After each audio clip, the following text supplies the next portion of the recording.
तो मैं बता रहा था, एक व्यक्ति रोज गोपाल जी की सेवा करता था, लेकिन बेचारा ज्यादा धनवान नहीं था। उसका एक मित्र मिला, मित्र ने कहा भाई तू इतने दिन से ठाकुर जी की सेवा कर रहा है, लेकिन ठाकुर जी तेरे ऊपर कृपा करते नहीं है। बोले क्यों? बोले देख मैं शंकर जी की आराधना करता हूं, पूजा करता हूं, मैं करोड़ों का टर्नओवर करता हूं, और तू गोपाल जी की सेवा करता है, आराधना करता है, आज तक वैसी ही स्थिति बनी हुई है तेरी, कोई बदलाव नहीं। उसने कहा क्या करूं बताओ? बोले तू एक काम कर, तू भी शंकर जी की सेवा शुरू कर दे। किसी व्यक्ति की बात मान करके, और महाराज गोपाल जी को तो दूर टेबल पर रख दिया और शंकर जी लाके उनकी सेवा करनी शुरू कर दी उसने। दूसरे दिन से महाराज त्रिपुंड लगा के और बढ़िया रुद्राष्टाध्यायी से अभिषेक करे और शंकर जी की पूजा शुरू। अगरबत्ती आदि उसने जलाई, आंख बंद करके ओम नमः शिवाय का जाप करने लगा। जैसे ही आंख खोल करके देखा शंकर जी बैठे हैं, त्रिपुंड लगा के बढ़िया आनंद से सेवा चल रही है, लेकिन अगरबत्ती का जो धुआं है वो उड़ करके वहां जा रहा है जहां गोपाल जी बैठे। गोपाल जी के पास अगरबत्ती का धुआं जा रहा था तो वो उठ करके गया और गोपाल जी से जाके कहने लगा, इतने वर्षों से तुम्हारी सेवा कर रहा हूं, कभी मेरी सेवा से खुश हुए नहीं, और आज दूसरे देवता की सेवा शुरू कर दी तो उसकी अगरबत्ती की खुशबू भी खुद लिए जा रहे हो, चलो उठो यहां से, अलमारी में बैठो। तो जैसे ही ठाकुर जी को पकड़ा उसने, ठाकुर जी प्रकट हो गए और उसका हाथ पकड़ लिया। बोले मैं यहीं बैठूंगा, कहीं ना जाऊंगा। व्यक्ति ने ठाकुर जी से कहा, आज शंकर जी की सेवा हुई तो आप प्रकट कैसे हो गए? इतने वर्षों से मैं सेवा कर रहा था, प्रकट नहीं हुए, आज शंकर जी की सेवा से प्रकट हो गए। इसका मतलब तो व्यक्ति को शंकर जी की सेवा करनी चाहिए। भगवान बोले देख, सब देवता मेरे ही अंग हैं, किसी की भी सेवा करो, मैं मूर्ति नहीं हूं, मैं चैतन्य हूं। ये भाव तुम्हारे मन में आया और तुम आकर के मुझसे बात करने लगे, तुमने मुझे चैतन्य समझ के बात की तो मैं चैतन्य बन के प्रकट हो गया। मैं चैतन्य ही हूं। तो ठाकुर जी का दूसरा रूप है चैतन्य। पहला रूप सत्य, दूसरा चैतन्य, और तीसरा आनंद परमानंद। ठाकुर जी का स्वरूप है आनंद। ये कथा मुक्तसर में भी हो सकती थी, लेकिन इस कथा को वृंदावन में कराने का क्या औचित्य? मुक्तसर या जहां भी आपके घर निवास आदि बने हैं वहां कथा होती,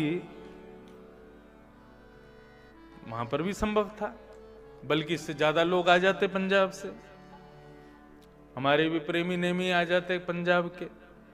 लेकिन वृंदावन में कथा कराने का तात्पर्य क्या है कि भाई पंजाब में कथा कराएंगे सब बढ़िया रहेगा, लेकिन वृंदावन में कथा हो गई ना तो वृंदावन में कथा में आनंद थोड़ा सा बढ़ जाएगा। थोड़ा सा स्थान की महिमा अलग होती है ना, थोड़ा सा आनंद और ज्यादा आएगा, इसलिए वृंदावन में कथा हो रही है।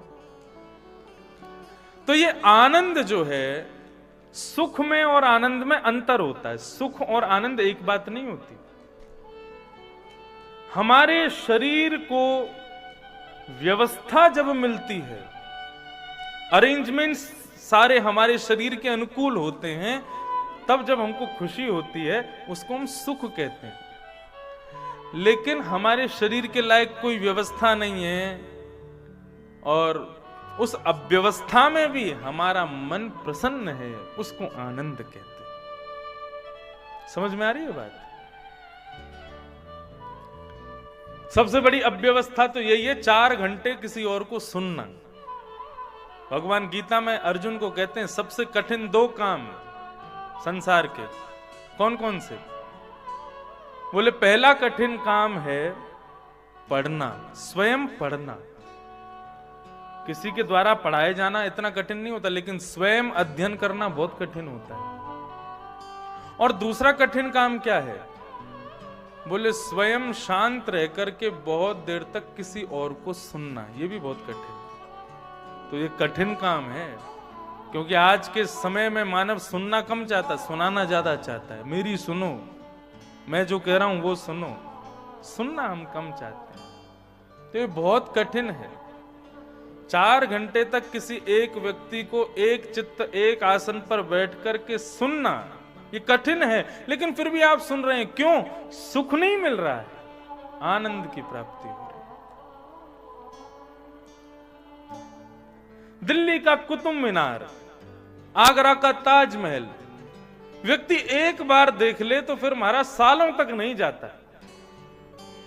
कोई उससे कह दे कि भाई ताजमहल देखने चलो, तो आप कह दो कि हाँ 3-4 साल पहले देखा था भैया, हो गई तृप्ति, मन प्रसन्न है हमारा, अब ज्यादा इच्छा नहीं है दर्शन करने की।